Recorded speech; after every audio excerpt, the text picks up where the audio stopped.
Hello, everybody. So, this video is from a request of a friend of mine. She requested that I make this, so just like the title says, Hell Experience. This is my brief but intense experience of hell. So, it all began when I was first learning about Jesus, and I began to understand that he actually was real.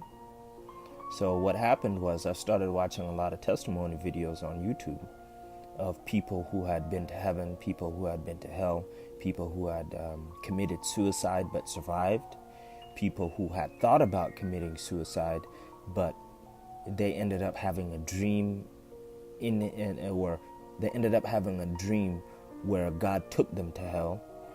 There was, it was just people who died in the hospital, people who made it back.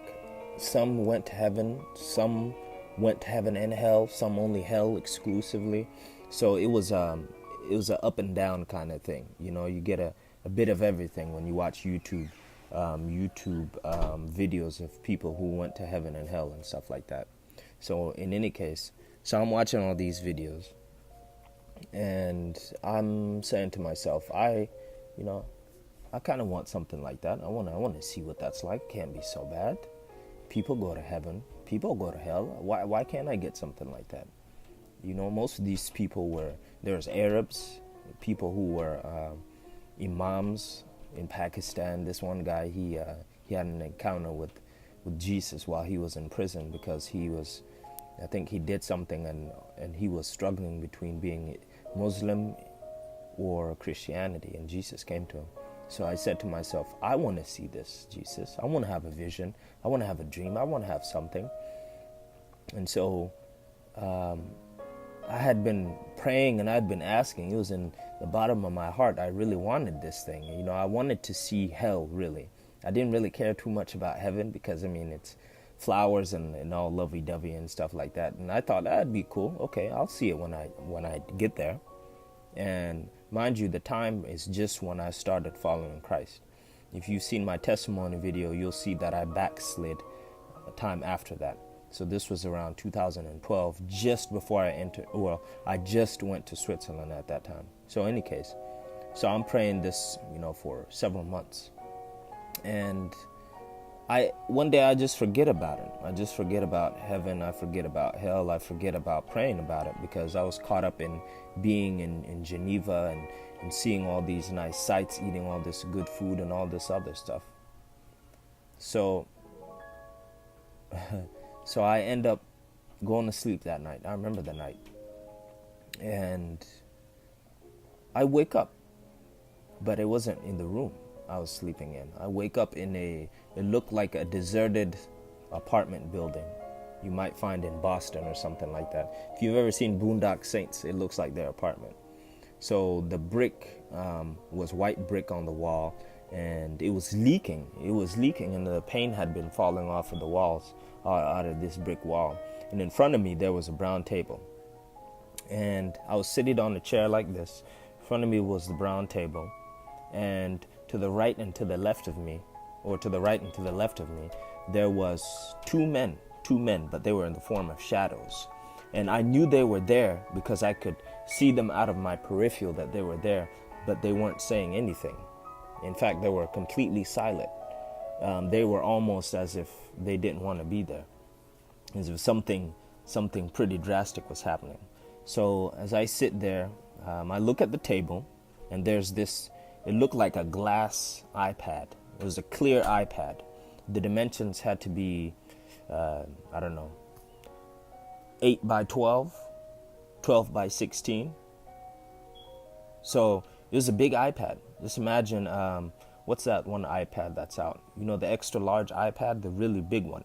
That's kind of what it looked like, except bigger, and it was all clear, like glass clear. And so I'm sitting there and I see it. They're like, go ahead and choose which part of hell you want to go to. And immediately I think, oh, yes, this is exactly what I've been praying about. This is exactly what I want. this is exactly what I want. I want to go see what it's like in hell. I want to see what all the fuss is about. Why is everybody so worked up about it?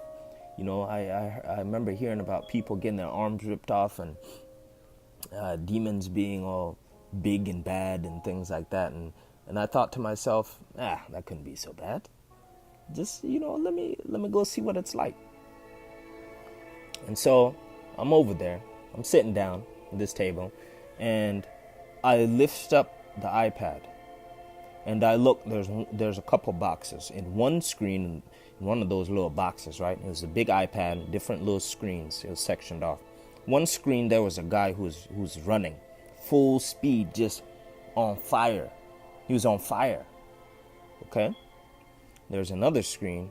There's a guy who's seated down, kind of like a cross-legged, seated down, and he was in agony, and there was like snake biting him and cockroaches that were as big as couches eating him and stuff like that. So he was in agony. He was being eaten by all these insects and snakes and all this other stuff. So there's another one where there was a guy who's getting stabbed, and he was getting cut up by knives, like the Halloween Michael Myers knife, Jason machetes and stuff like that, and they were just stabbing him.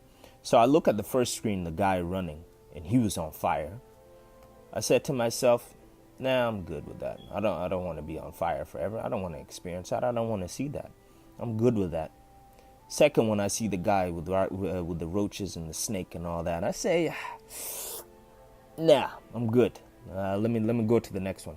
Immediately, I see the guy getting stabbed with spears and knives and all this, and I think to myself, I say, okay, Guamar, I've cut myself. I've had some paper cuts. Cut myself cooking while I'm chopping some onion and stuff like that. You know what? I think I could handle that a little bit. Couple impales here. I've seen some TV. The guys make it after they get stabbed in the abdomen. I'll be all right. So as soon as I'm thinking about that being okay with me and me going there, all of a sudden I get thrust forward. If you'll see in the description or the title of the video, I put a roller coaster. So what it felt like I was on a roller coaster going about 1,000 miles an hour. All of a sudden, I was no longer in that seat. I was no longer in the apartment building. Those guys weren't there. The table had gone. The chair was gone. All I was perceiving at this time was like the black of darkness, as they say. It was black. It was dark. It looked like soot, oil, all the blackest you can think. But I perceived myself going, just rushing like down this tunnel, this black tunnel. And it was curving, and it was dark, and it was black, and I could feel the rushing, and I could see the blackness moving past me. And I was, all of a sudden, the more I'm going, the faster I'm going. I already know where I'm going. It's like a knowing. I already know this. I didn't need anybody to tell me. It was already in my spirit.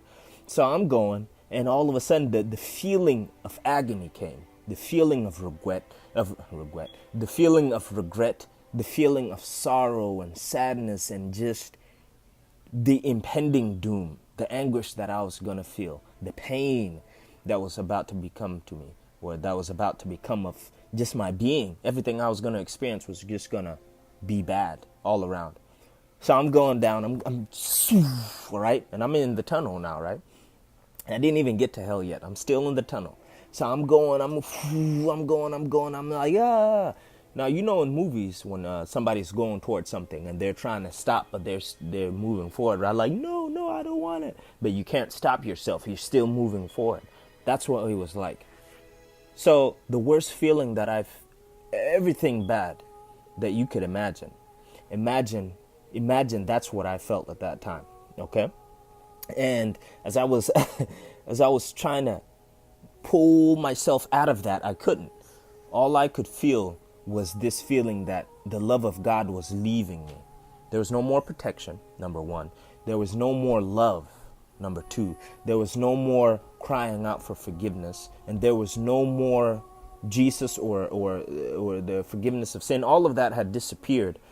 The deeper I was going into this tunnel, and the more that that hell was increasing. So the more that I'm going deeper into the depths of this tunnel, that was the entrance of hell, because there's many pathways to hell. There's many doors. You can go many ways, and this was one of the ways that God was taking me, just to show me something.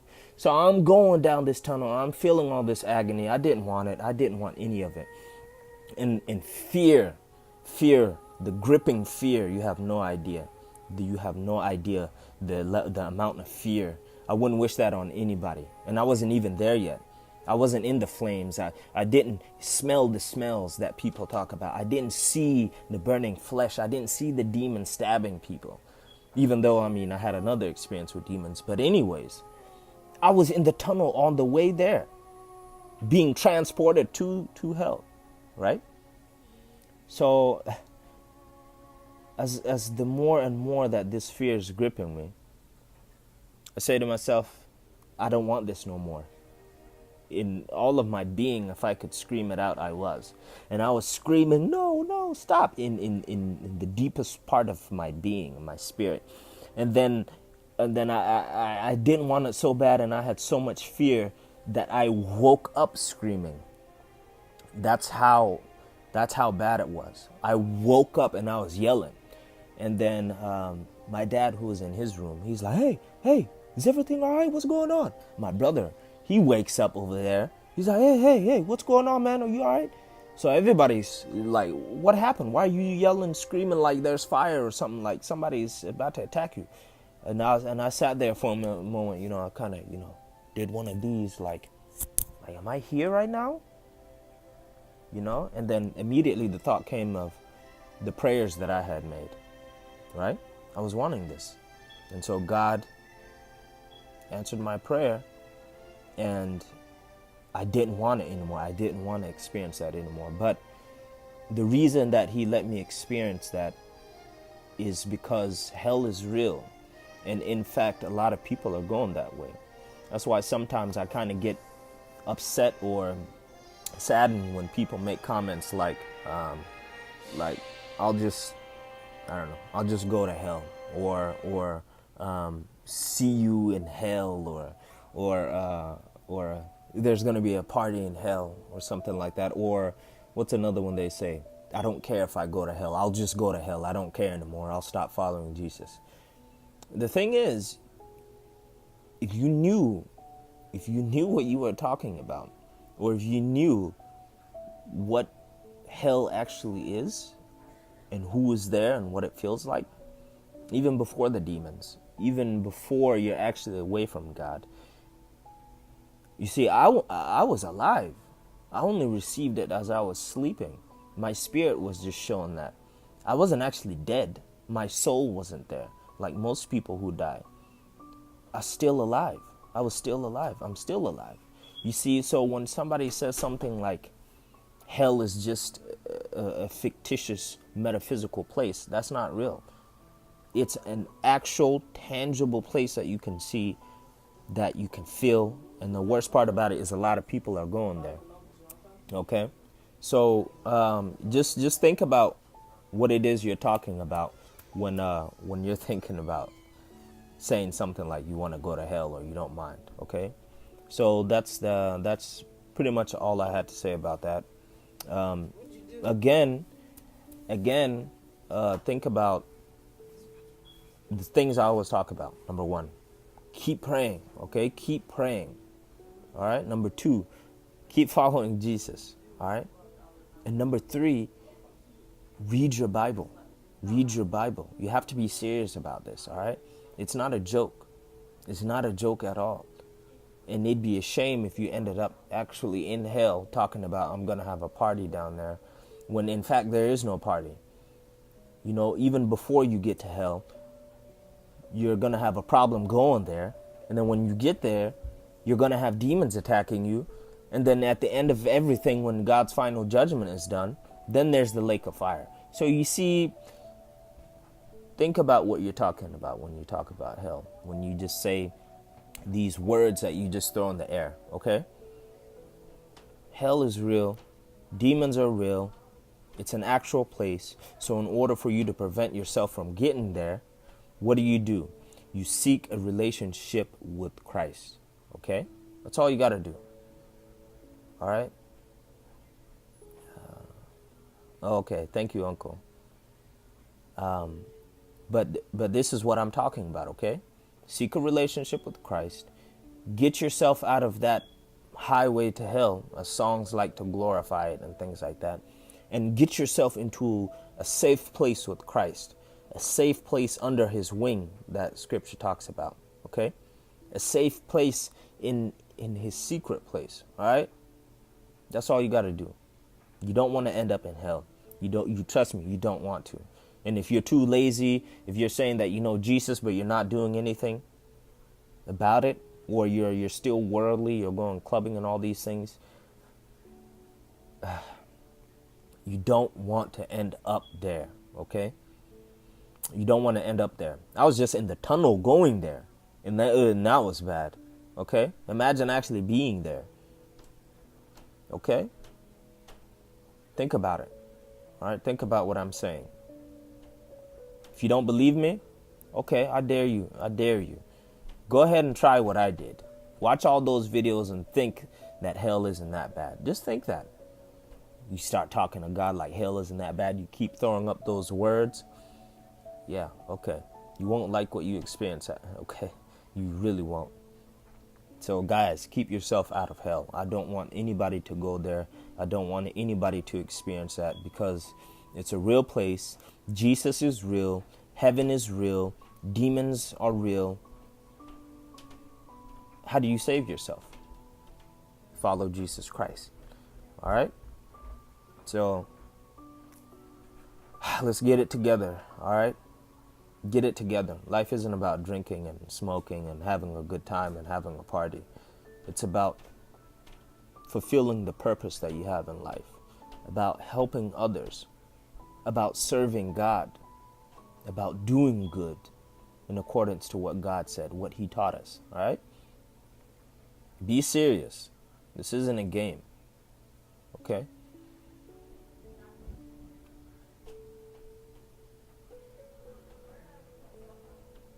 Jesus loves you. Till next time.